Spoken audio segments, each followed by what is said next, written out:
Hello, everyone, and welcome to the Sustainable Finance Podcast. My name is Paul Ellis, and I'm your host for these programs about developments in this fast-growing industry. My first conversation with Helene Huby, co-founder and CEO at the Exploration Company, was out of this world. Huby's company is creating a reusable space vehicle with amazing possibilities. The Nix will be modular, reusable, and in-orbit refuellable, carrying cargo and, in the long run, humans. The first prototype will launch in 2024, and Huby plans to be servicing the International Space Station by 2027. In today's program, Huby will join me to share her journey to develop, manufacture, and operate Nix sustainably, with the goal of democratizing space exploration. First, I want to say a few words about our sponsor. If you're tuning into this podcast, you already understand the crucial role finance plays in the transition to a sustainable future. With the right individuals leading the way in top companies, sustainability becomes more than just a buzzword. That's why we're excited to have Acre as our sponsor. As a world-leading sustainable research and recruitment company, Acre enables organizations to create real change by embedding and developing purpose-driven people in their teams. Visit the Acre website to learn more about their latest opportunities or to get in touch about building your perfect team. Hello, Helene, and welcome to the Sustainable Finance Podcast. Hi, Paul. Thanks a lot for inviting me. It's a pleasure to have you join us today. We've been looking forward to this program, and we're going to jump right into the questions that we have for you. And the first one is, in the 2 years your company has grown from its start, from its launch, from a team of 3 to a team of over 80 people. Why are you and your team so passionate about space exploration? I think the passion basically comes from pioneering something. I think we all realize in the team and many people in the world that part of our future, us as human, will happen in space, and building a vehicle that enable first cargo and then human to explore further, to settle in places that nobody settled so far, is taking part of pioneering our future. And I think what is very exciting for people here, we are based in Europe, is that such an ambition is very rare in Europe. We have a lot of competence, but sometimes we miss the speed, we miss the ambition. So for, let's say, for engineers who are very knowledgeable, who are passionate about what they're doing, to have the capacity to unleash their talent, to build something which is completely new in Europe, but we are also first in the world to privately fund such a vehicle. We are first in the world to use green propellant. So we're already pioneering something. I think this is a lot, these are basically the core of the reasons why people are so excited about building this company, about joining our company, about pioneering this future together. Okay, so you've mentioned privately funded. Tell us about that part of your journey as well, and why you decided to privately fund the firm to accomplish this mission over the long run. Yeah, it was quite a bet, I would say, at the beginning, because the capsule we are building is similar to Dragon, similar to Soyuz. So this kind of capsule that bring cargo and human to space station, they've been always so far funded by space agencies. And our bet was, okay, if we look at the launcher area, with SpaceX, with Rocket Lab, we had pioneers basically starting to fund launchers, so rockets, with private money. Why can't we do that with a capsule? And before, the reason was that, there is very little business to be made because there is just one destination, just one station up there, which was the International Space Station. Now we have 2 stations, one Chinese station and also the International Space Station. And tomorrow, we're going to have tens of stations, right? It's going to grow just from now up to the end of the decade. We'll see probably 2 private stations popping up and being operational around the Earth. We'll see 2 stations around the moon being built and being operational. So there is a significant growth in terms of destinations. So it means doing the logistics between space and the station and bringing stuff back is becoming a business where you have scale, where you have much more missions than you have before. So there is a rationale for private investors basically to invest. So basically, this is what we saw. And indeed, we could also have waited in Europe to say, okay, hey, let's spend the time to convince Italy and France and Germany to agree together and then to find somewhere in their budget like 500 million or 300 million euro. And then we'll wait up to this point and then, we'll win the contract. But if we do that, you never know when such a political agreement is going to happen. So we said, okay, let's create the momentum. Let's get out. I was an executive at Airbus, and me, part of my team, decided just to jump out to build this company. And we had to trust basically that if we create such a company, it will create also some movement. It will create some momentum, and then we'll be able to work together with the European Space Agency, a bit like SpaceX has been working with NASA, to build something new. And as a matter of fact, actually, just 1 month and a half ago, the European Space Agency issued the first call for proposal in the whole history of the European Space Agency, which is a kind of COTS contract. So they're going to buy a service of a private company that would bring cargo to International Space Station. So we start to win our bet, I would say, but it was, of course, a little bit bold at the beginning. It was bold to believe that this market would happen because we created a company in July 21, and actually the very big contract of NASA vis-a-vis the private space station happened in December 21. So after we created the company. So we really had to believe that this market would expand. And now it has become common that, hey, yeah, they're going to be private space station. But 2 years ago, it was not so obvious to many people. So I think that's the reason for raising private money, is that it was about the speed. It was about the trust that the market would exist. It was also, in Europe, you have a system which is called zero return. If you can compare it to the States, in the States, let's say, the States, they want to have, some money back for creating jobs. So they want the NASA budget to be big, but hey, I want to have this and that space companies, and I want that NASA, agrees on that program, because I know at the end that's going to create jobs in my state. And we have a bit the same in Europe, where Italy and France and Germany, they are contributing to the European budget, but then in exchange, they want to have activities back. And so if you receive public funding, you have to abide by the rules, which are the reviews rules, which are these zero return rules. If you receive private money, you choose your supply chain with the complete freedom.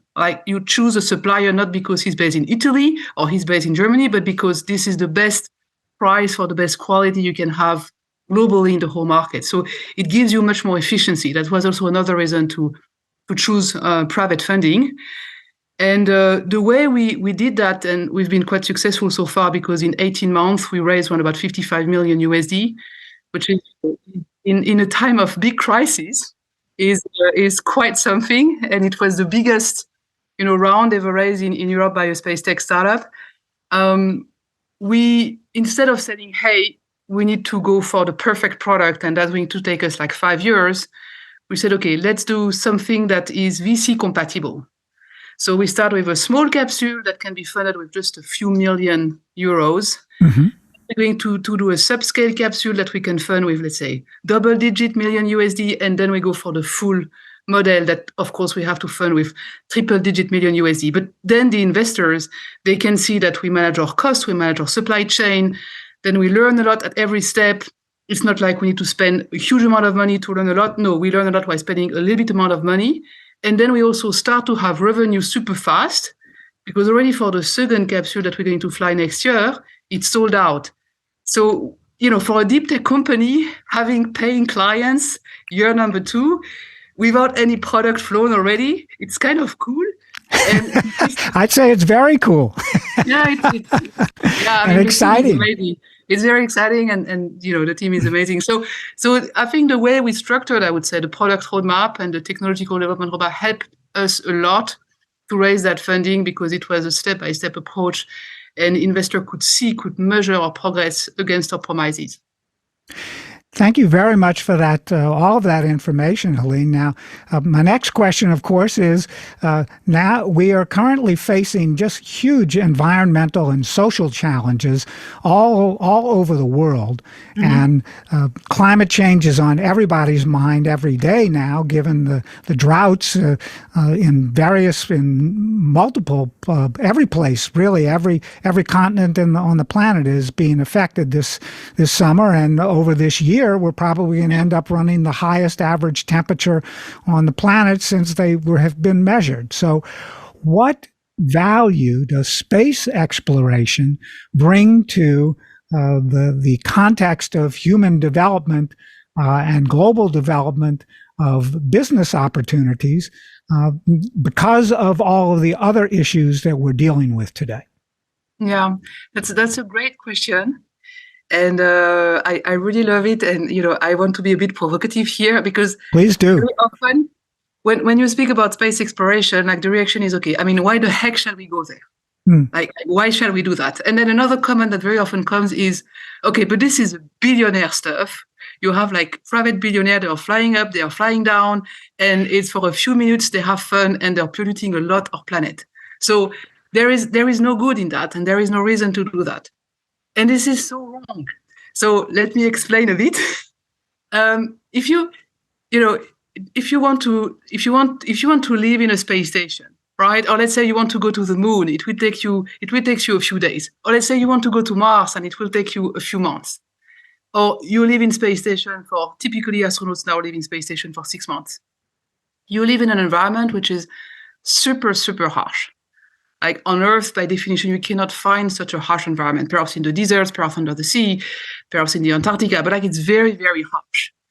And it means that you have to think and to design, and from a technological perspective, to develop your way of living in a complete recycling manner. You have very little energy that you need to manage. You need to recycle everything. Like what are the source of water when you are in the International Space Station? The water comes from urine. The water comes from the water you have in the air that you exhale when you speak, and from a little bit of water from the experiment which are brought to space station. And that whole water is recycled and then used again. So we've come to a recycling cycle in space because of the necessity of where we were, which is much more efficient than the one we have on Earth. And most of the purification membrane that we're using now on Earth actually are coming from inventions that were developed in space station. Solar panel, that's also something that we developed for space to sustain very long travel and have energy for a very long time. Take something else, take agriculture, right?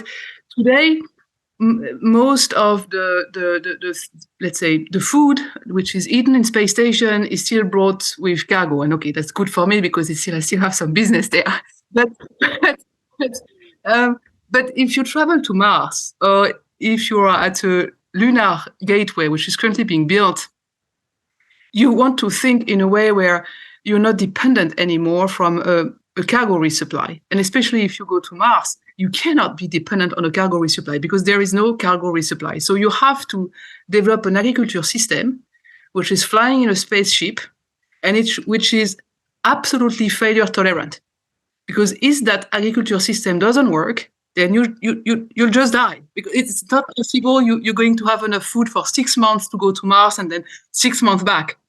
You need to grow plants, but you need to grow them with very little energy, very constrained environment, everything recycled in the way the CO2 and the oxygen, merge together for the plant, and in a way that is absolutely failure tolerant. You need to be able to lose 1, 2, 3, 4, 5 times your plants and still have enough food.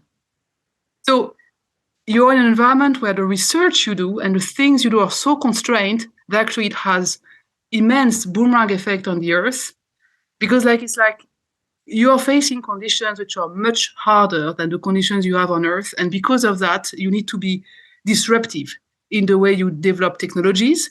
And then this has a huge impact back on Earth. So people saying, what's the point to explore? This is bad for the environment. This is just wrong. This is actually super good for the environment because this is the best way to develop completely new technologies that afterwards will help us here on Earth, agriculture, water recycling, even like the plastic.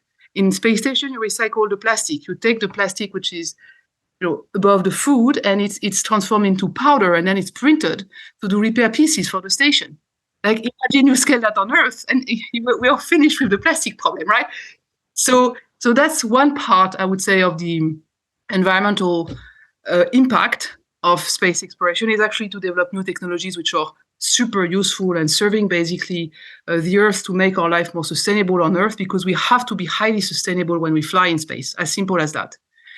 The other part is more like, hey, when we go to space, and this is true, we create carbon impact.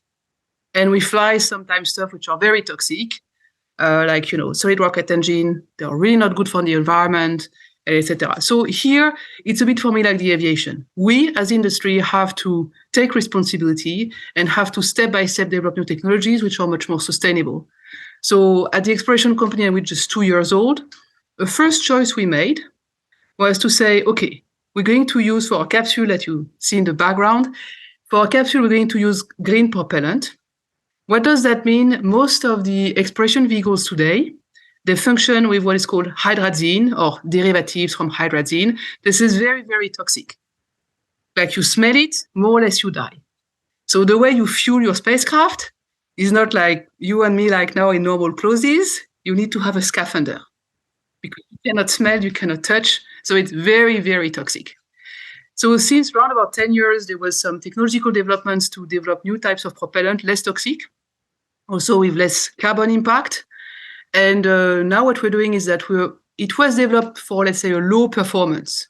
In space, we speak in terms of thrust, so Newton, and it was developed up to around about 25, 50 Newton.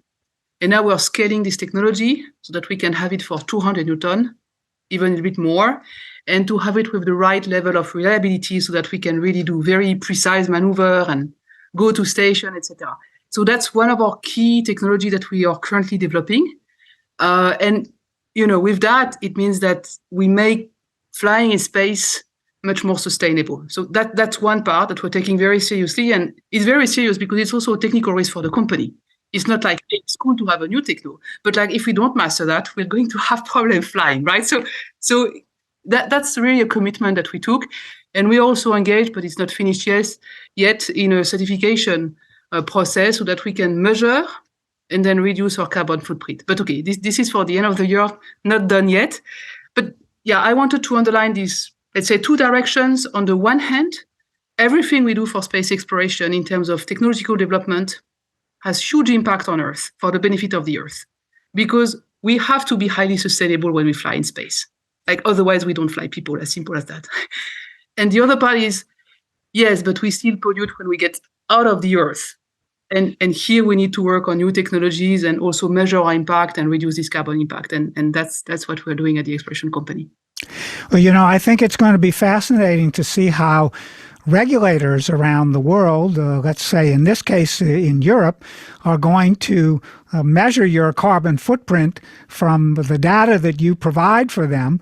It sounds like it's because you're going to be required, like every for-profit company in those markets, that this is going to be a really interesting way to learn a lot more about how carbon pollution and other greenhouse gas pollutions are impacting things, and, as you're suggesting, technologies that can be developed to reduce that impact on Earth as well. So thank you very much. I really enjoyed that explanation of how you're going to be solving those kinds of problems.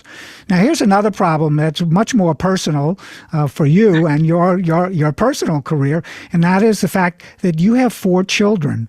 You run a company and a foundation and an investment fund, which we haven't even talked about yet, and we haven't even mentioned in this conversation. So include them in your answer to this question. How are you managing all of this complexity in your personal life and in your professional life? Yeah, so I think it's a question of character at the end. There are people who love doing many things. There are people who love doing just one thing. So I love being very, I would say, very active. I think it's also because I think each of us, we have a set of talents. Yes. Some people have, more artistic talent. Some people have more mathematic talent. Some, whatever. And we have like an asset, which is our lifetime. And the question is, how do we unleash these talents to serve, the community in which we are, basically. So my community is space. And I'm living in Europe, but I'm just like a global citizen. So question for me, like, how can I serve this community? How can I make space basically a better place? And coming from where I am, which is Europe, but like serving also other people in the world. So that's why we're doing this spaceship. But how I manage all of that, I think it's also a question of priorities for a certain period of time, because of course it's very difficult to do everything at the same time. And personally, I think I couldn't do everything. So I had a first, I would say, period of my life where we married with my husband, and I really want to give time to family and children. So we had our 4 children. I was working part-time. And then there was a time when I started Airbus and I felt in love with space, and I said to my husband, okay, look, like I really love what I'm doing and I want to give so much more. And I feel I'm very frustrated if I stay at home. So I was not staying at home, but like I need to work much more. I need to give more to my work. And I had the chance that he listened, and he, let's say, accepted not to go as fast as in his career as he could have gone, actually, which is very rare, and I'm very grateful for that. And before we started the exploration company, I had a discussion with him and with the children, saying, okay, I'm going to start a project which is going to be very, very difficult, which is a long project. Like building spacecraft is not something you do in 1 year, neither in 2 years. It takes 4 or 5 years, and then you're engaging. I'm engaging my life for like probably until I retire, right? Because there will be always improvement to be done. There'll be new things to be developed if we're successful. So you'll see me like very, very, very little. What do you think about that? And every child was like 1% saying, okay, that's your project, Mom, you need to do it. And no, but if you think about it, right, for people who have children, we love our children. And what do we want? We want them to do things which make them happy. We want them to unleash their talents. And that our children, they love us. So why wouldn't they be willing the same for us? Right? I think we think, hey, we need to be with them. It's super important. Of course, this is super important. And, I think my husband wouldn't have accepted to, let's say, work a bit less. And he's CEO of a company. So it's not like he's working not at all. He's working a lot, but like career is not his first priority for him right now. It's more family versus career. Probably I wouldn't have done that choice because we still believe like being there is important. But like being there all the time, I'm not sure this is adding value, because we need to be mothers, also, of course, also for our children. And I can share with you a very small anecdote. I was running with my 4th daughter, so like she's the youngest one, and she was asking me, how did you go into space, like, etc. And I was telling her, okay, it's by chance, because I was just following my husband. I had to look for a new job, and that's how I entered at Airbus. And then I really literally fell in love with space and learned, starting reading everything I could about space, and etc. And I told her before I started Airbus, I had another job proposal where I could have worked part-time. And it was for me difficult to choose between working full-time at Airbus, where I knew perhaps something would happen because I was feeling space could be like really a passion for me, and then I would see less the family, or choosing this part-time job. And she looked at me and said, but Mom, but of course you chose Airbus. And it was such a great choice. So, I got the confirmation feedback that actually it depends on the personality. And I certainly don't want to be judgmental. But what I've learned is that each person has different flame. My flame is about space, is about creating stuff, building stuff, doing things that are going to change the world for the better. And I need to express that. Otherwise, I'm just not who I am. And the children can feel that. And they are happier if basically we unleash who we are, in comparison with, I'm restraining myself because I think I had to be next to them. And this is not a great example we're giving to our children. So this is why I think it makes things much easier in my case. And then with regards to the investment fund and with regards to the foundation, before I started the exploration company, it was very clear for me, the exploration company. So that's going to be my top one priority for the next 10, 20 years, whatever, I don't know. So I need to get organized. And I hired a managing partner for the fund. I hired also a managing director for the foundation. And they are now leading these two, let's say, projects. Organizations. And I'm just like chairing. So having half an hour discussion with them per week, which is, it's absolutely fine. Well, thank you very, very much for sharing all of that personal information with us, and especially the experience of discussing with and getting your children's feedback on what you're doing. Now, we want to find out where online our listeners for the Sustainable Finance Podcast can learn more about the Exploration Company and how our followers can contact you with questions about the topics that we've discussed in today's episode. So it's very easy. You can go on our website. So it's exploration.space.